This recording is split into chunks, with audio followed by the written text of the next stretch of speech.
অসুস্থ শ্বশুর আমাকে বিয়ের শর্তে সবকিছু দিতে চান। আমি বিশ্বাস করতে পারছিলাম না যখন আমার শ্বশুর সুব্রতবাবু বললেন শ্বশুরের অসুস্থতায় বাড়িতে নার্স হিসেবে থাকতাম। ছেলে বিদেশে থাকে, আসেনি। একদিন ওষুধ খাওয়ানোর সময় শ্বশুর হঠাৎ আমার হাত চেপে ধরে বললেন, আমার আর বেশিদিন নেই, শেষ ইচ্ছা পূরণ করবে। আমি আমার উইলে তোমাকে সবকিছু দিতে চাই, কিন্তু একটি শর্তে, আমাকে বিয়ে করতে হবে।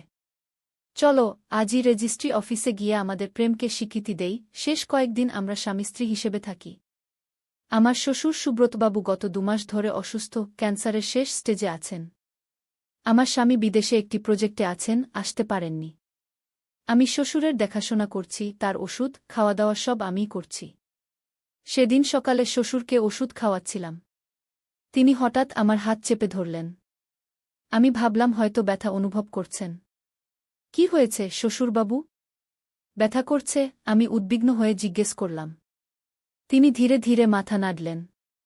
না বুমা, আমি তোমাকে কিছু বলতে চাই কি। তারপর তিনি যা বললেন তাতে আমি হতবাক হয়ে গেলাম। শ্বশুরবাবু, আমি ভয়ে পিছিয়ে গেলাম। আপনি কি বলছেন? এসব কি উদ্ভট কথা? আপনি অসুস্থ, আপনার চিন্তাভাবনা ঠিক নেই গু। আমার চিন্তাভাবনা একদম ঠিক আছে বুমা। সুব্রতবাবু আমার হাত আরও শক্ত করে ধরলেন। আমি জানি আমার আর বেশি দিন নেই।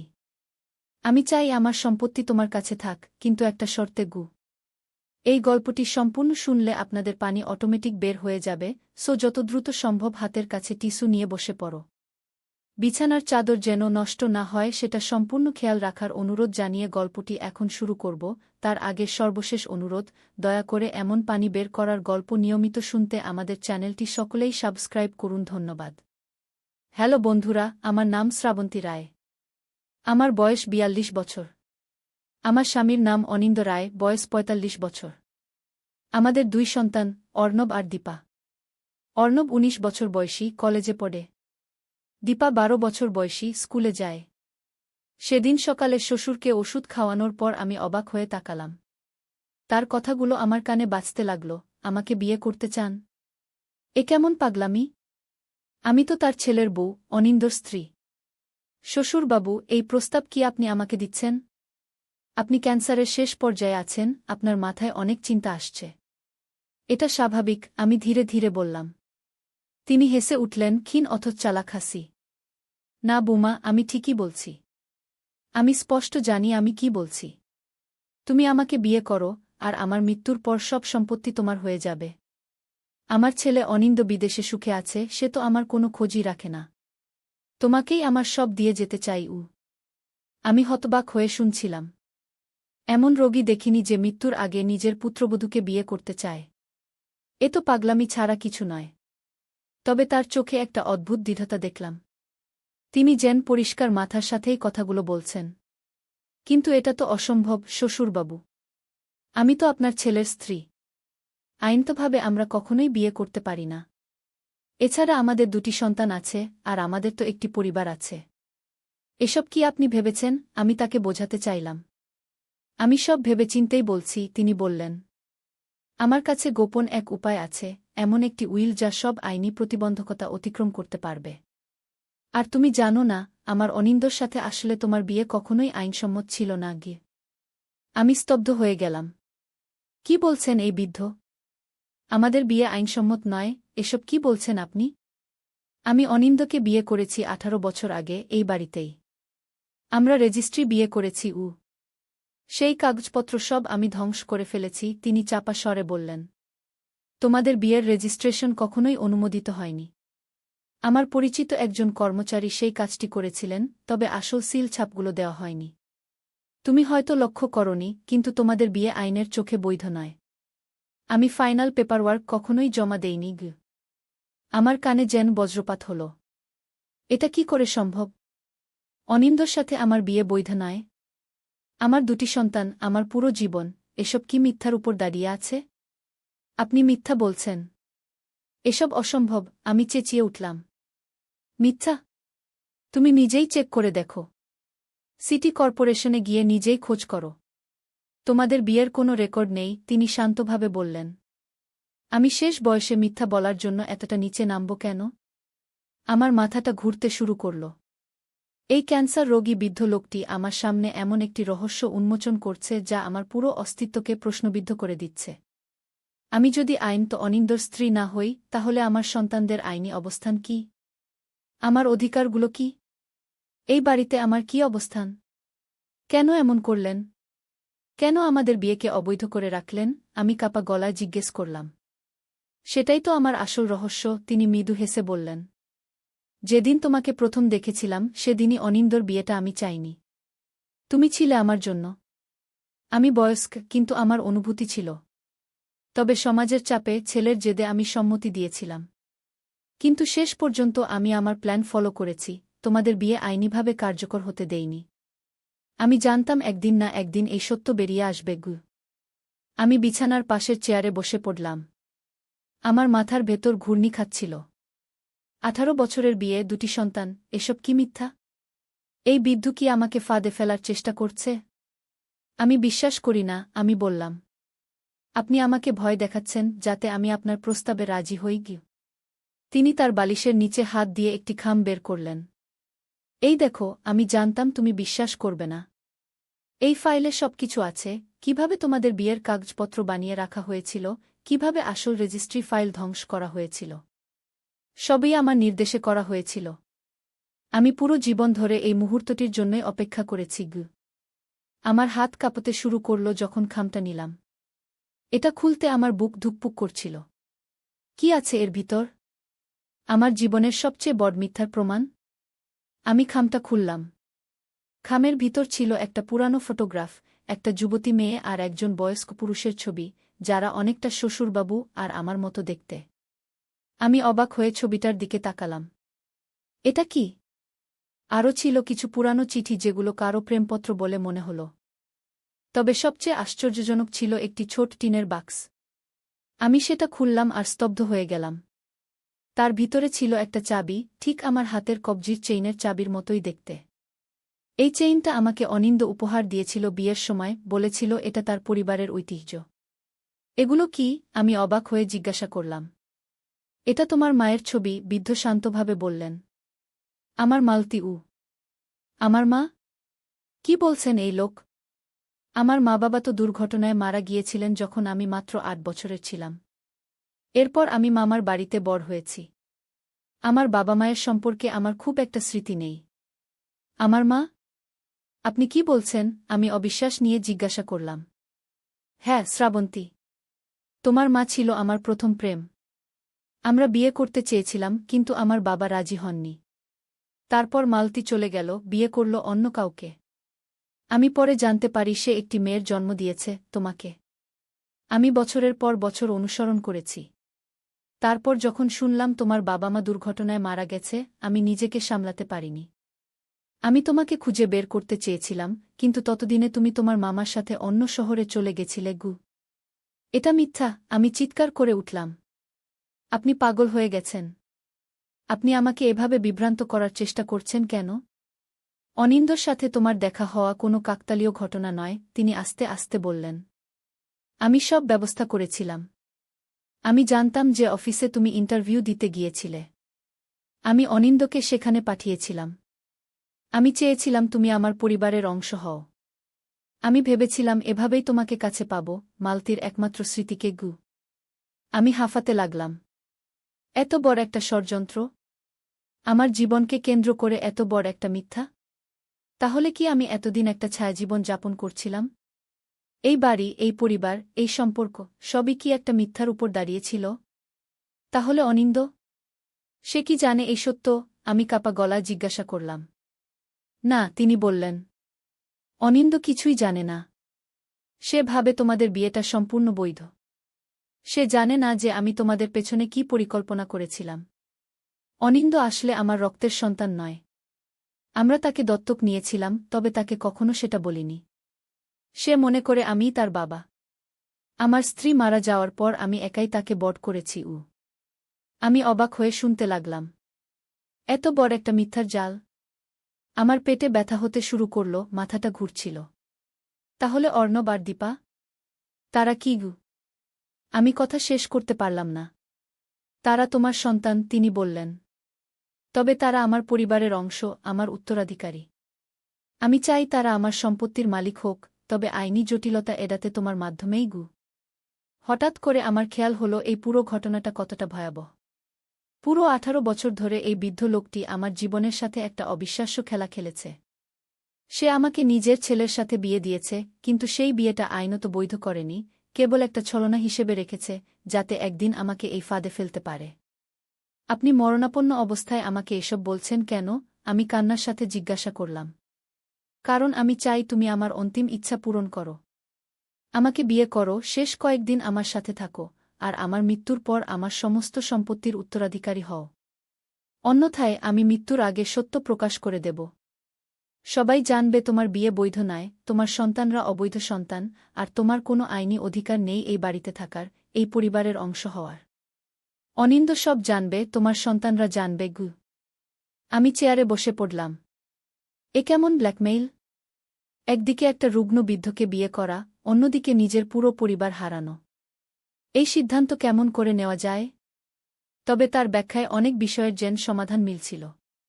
কেন অনিন্দর বাবা কখনো আমাকে পছন্দ করতেন না, কেন তিনি সব সময় আমার দিকে অদ্ভুত দৃষ্টিতে তাকাতেন, কেন তিনি আমাকে তাড়াতাড়ি সন্তান নেওয়ার জন্য চাপ দিতেন।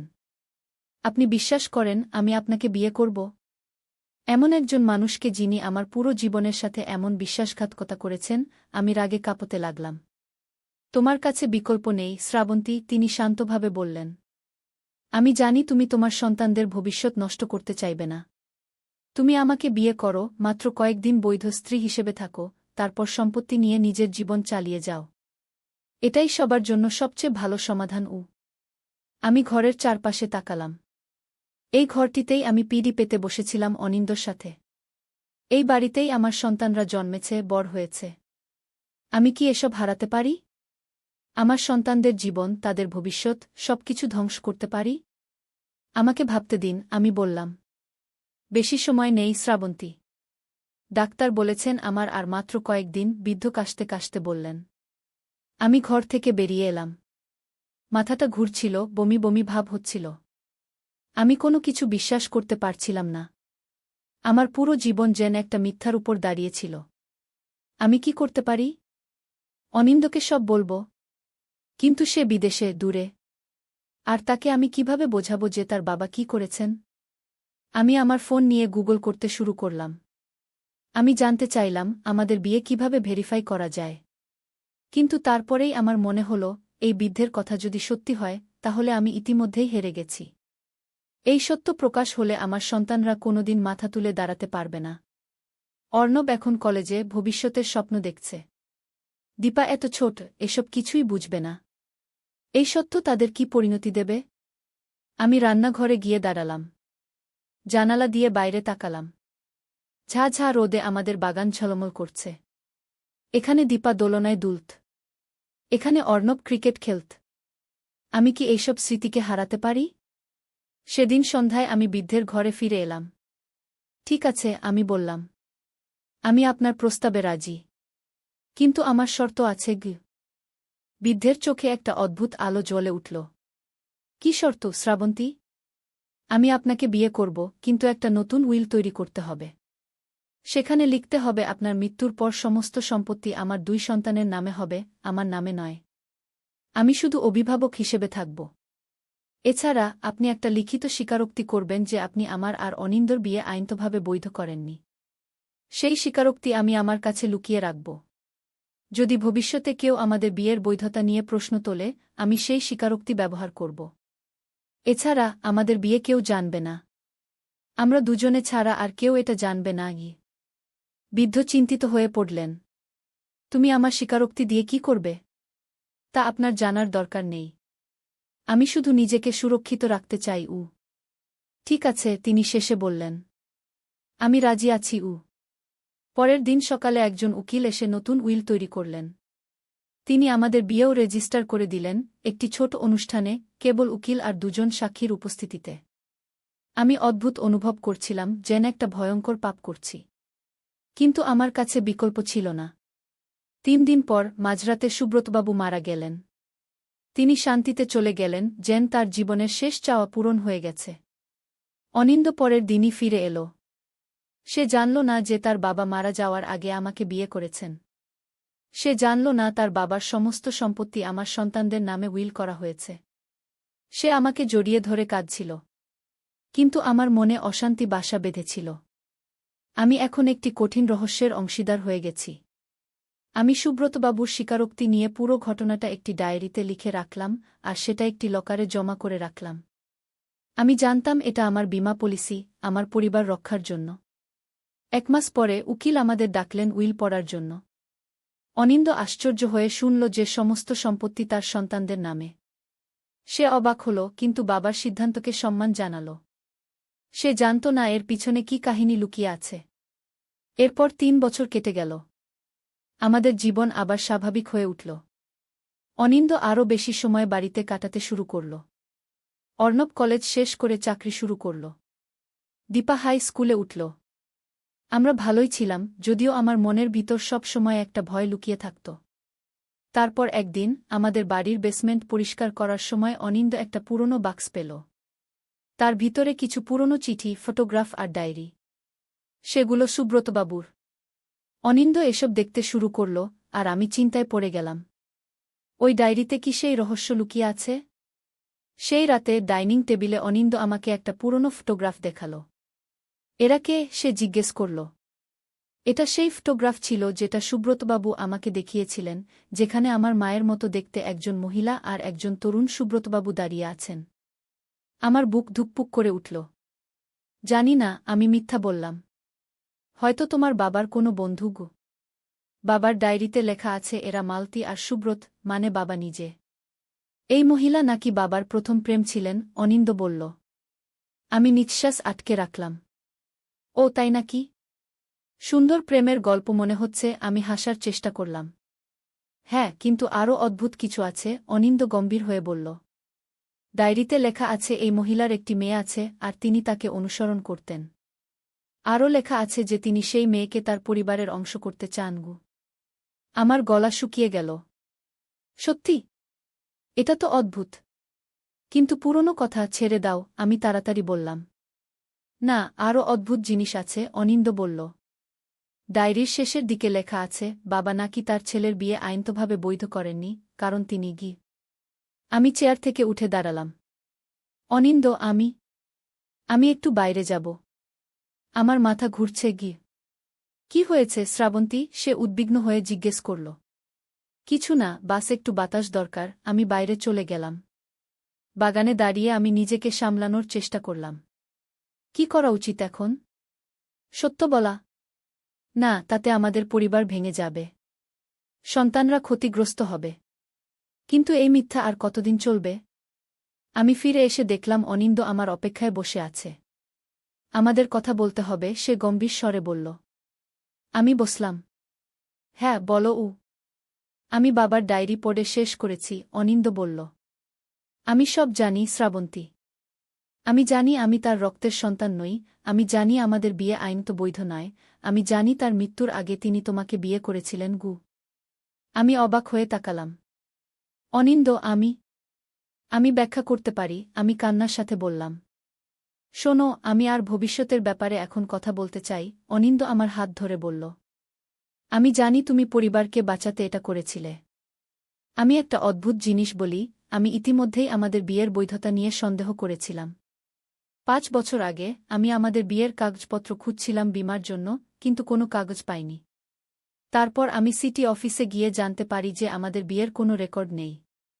আমি বুঝতে পারিনি কি হয়েছে, কিন্তু আমি তোমাকে বিশ্বাস করি। আমি এটা নিয়ে তোমাকে সমস্যায় ফেলতে চাইনি গি। আমি হতবাক হয়ে গেলাম। তুমি জানতে? আর কেন কিছু বলনি? কারণ আমি তোমাকে ভালোবাসি শ্রাবন্তী, অনিন্দ হাসল। আমি জানি তুমি আমার সন্তানদের মা, তুমি আমার স্ত্রী, আর এটাই আমার কাছে যথেষ্ট। আমি চাই আমরা আবার বিয়ে করি, এবারে সব ঠিক করে, সবকিছু আইনসম্মত করে গিয়ে। আমার চোখে জল এসে গেল। তুমি সব জেনেও আমাকে ভালোবাসো? আমাকে মাফ করলে? কিছু মাফ করার নেই, অনিন্দ আমাকে জড়িয়ে ধরল। এটা বাবার দোষ, তোমার নয়। তিনি অদ্ভুত একজন মানুষ ছিলেন, কিন্তু আমি জানি তিনি তোমাকে ভালোবাসতেন, তোমার মাকে ভালোবাসতেন গু। তাহলে আমরা কি করব? আমি জিজ্ঞেস করলাম। আমরা সবকিছু আবার শুরু করব, অনিন্দ বলল। আমরা আবার বিয়ে করব, এবারে আইনসম্মতভাবে। আমরা অর্ণব আর দীপাকে সব সত্য বলব, অবশ্য তাদের বয়স যখন হবে তখন। আর আমরা বাবার স্মৃতিকে সম্মান জানাব, যদিও তিনি আমাদের সাথে ভুল করেছিলেন। আমরা তার ভালোবাসাকে মনে রাখব, আর তার ভুলগুলোকে ক্ষমা করব। আমি নিজেকে অনিন্দর কোলে ঢেলে দিলাম। বুকের ভার নেমে গেল, যেন একটা বড় পাথর সরে গেছে। সত্য কখনোই চাপা থাকে না, তবে এটাও সত্য যে ভালোবাসা সবকিছু সারিয়ে তুলতে পারে। সেই রাতে আমি আমার লকার থেকে সুব্রতবাবুর স্বীকারোক্তি বের করলাম, আর অনিন্দর সামনে সেটা পুড়িয়ে ফেললাম। আমরা একসাথে দেখলাম কিভাবে সেই কাগজ পুড়ে ছাই হয়ে গেল, আর সেই সাথে আমাদের অতীতের দুঃখ। 6 মাস পরে আমরা আবার বিয়ে করলাম, এবার আমাদের বাগানে, পরিবার আর বন্ধুদের সামনে। অর্ণব আর দীপা আমাদের পাশে দাঁড়িয়েছিল। তারা জানত না আমরা কেন আবার বিয়ে করছি, তবে তারা খুশি ছিল, কারণ তারা আমাদের ভালোবাসত। জীবনে কখনো কখনো রহস্য থাকে, গোপন কথা থাকে, মিথ্যা থাকে। তবে যদি ভালোবাসা থাকে তাহলে সবকিছু ঠিক হয়ে যায়।